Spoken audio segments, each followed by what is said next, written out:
Good morning students, मैं संदीप पंडिता सबका welcome करता हूँ एक और लेसन में, जो कि है force and pressure part 5।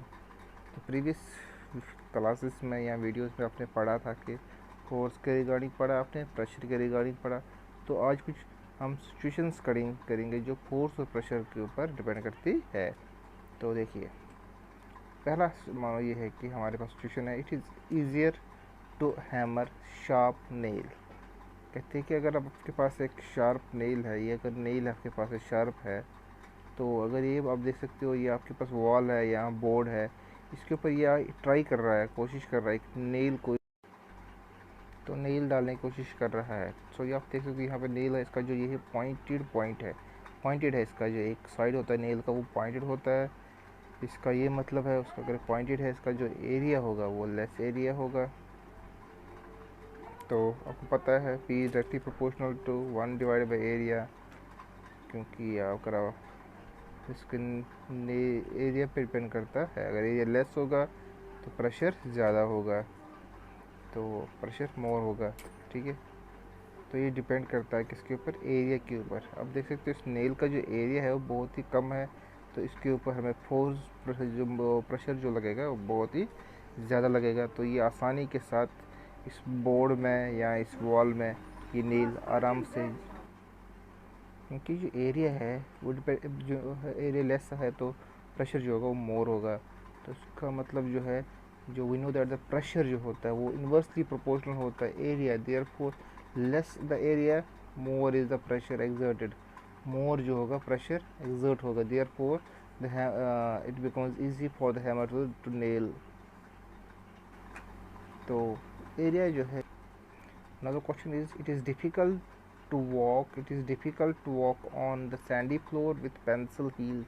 Pencil heel के साथ सैंडी फ्लोर पे चलना कैसे मुश्किल होता है। अगर आपके पास देख सकते हो खूबसूरत हील्स यहाँ पे है, अब कोई ट्राई करेगा सैंड पे पेंसिल हील के साथ सैंड पे चलने के, उसमें क्या होगा आप देख सकते हो यहाँ पे डायग्राम में। अगर देख सकते हो आप, ये सैंडी हील पे जो सरफेस एरिया होगा वो तो यहाँ पे देखिए आप, हील जो है पूरा का पूरा एक साइड इसमें दस जाता है, और जहाँ पे पेंसिल हील होती है वो दस जाती है, और इट इज़ डिफ़िकल्ट होता है, क्योंकि जो है इसमें एम्बेडेड हो जाता है, एम्बेड मतलब दस जाता है।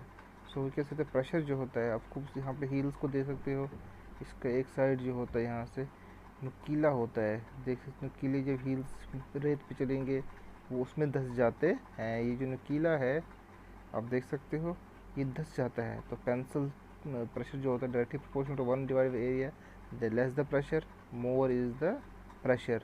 सो यहाँ पे अगर पेंसिल हील का जो एरिया है वो कम होता है, इसीलिए प्रेशर उस पर ज़्यादा पड़ता है और वो रेत में धंस जाती है। देख सकते हो, अगर ये पेंसिल हील है वो रेत में धंस जाती है। तो वी नो द प्रेशर जो होता है इनवर्सली प्रोपोर्शनल होता है area, therefore less the area more is the pressure, more is the pressure exert, therefore it becomes difficult. तो इसलिए हमें डिफ़िकल्ट होता है किस पे, सैंड पे चलना विद पेंसिल हील्स, क्योंकि जो पेंसिल हील होती है वो रेत के अंदर चली जाती है, that moves inside the, this pencil heel moves inside the sand. So let us now the another situation, let us, it is difficult to peel vegetables with blunt knife। कहते हैं कि जो वेजिटेबल के साथ अगर आपके पास एक ऐसा चाकू है जो तेज़ नहीं है, जो ब्लंट है उसके, और दूसरा चाकू जो बहुत तेज़ है, उसके साथ आप आसानी के साथ जो है सब्जियों को काट सकते हो। जबकि जो ब्लंट नाइफ होती है उसको आप आसानी से के साथ सब्जियां नहीं काट सकते। वो भी यहाँ डिपेंड करता है, प्रेशर जो directly inversely proportional to 1 divide by area, area less होगा तो प्रेशर मोर होगा। ब्लंट नाइफ जो होती है हमारे पास, उसकी जो पील वेजिटेबल करते हैं उसके साथ, तो उसका जो एरिया होता है वो ज़्यादा होता है, pressure is inversely proportional to the area, therefore less the area more is the pressure exerted, so it becomes easy to peel the vegetable with the sharp, so it becomes easy to vegetable with the sharp knife instead of using a blunt knife। Sharp knife का जो area होता है वो less होता है, इसका मतलब उसके ऊपर प्रेशर ज़्यादा पड़ता है।